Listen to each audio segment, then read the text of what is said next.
ГКМБ'нын сотрудниктери элдин канын соруп атат, жон терисин шылып атат деген мааниде ушундай сөздөрдү айтып атат.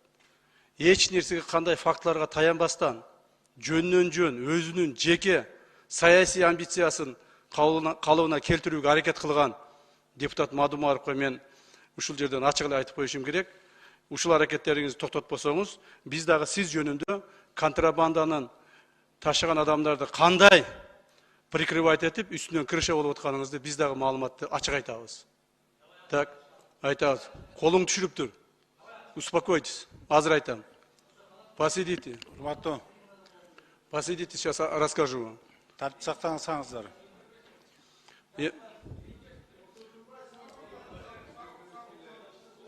Сабыр кылып турсуздар.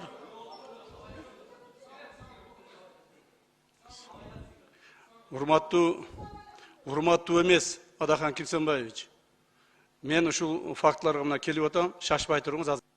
5-чи микрофон. Бүтүн Кыргызстан Мадумаров. Макул. Бербей койдуңар. Эмне болот? Камчынын ушул жерде бүт кыйкырган, жала жапкан сөздөрү калат дагы Мадумаровдун үнү чыкпай калат. Ошондойбу? Биринчиден мен сизге кыйырган жокмун. Мен камчы эмесмин сизге. Кандай кылабыз? Знаете.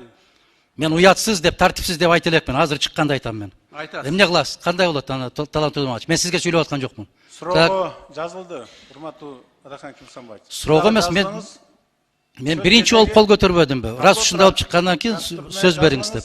Сөз беребиз албетте.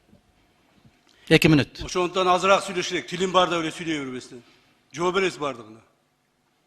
Жакшы, рахмат. Колуңду кезебегин, колуңду сындырып коем. Колуңду сындырып коем. Биринчиден, экинчиден. Жакшы, мына өткөндө урматтуу депутаттар эме бербей, согласие бербей камалбай калдың. Эгер мен ген прокурор болгондо давно камалат болчу. Сактаңыздар. Еще не поздно.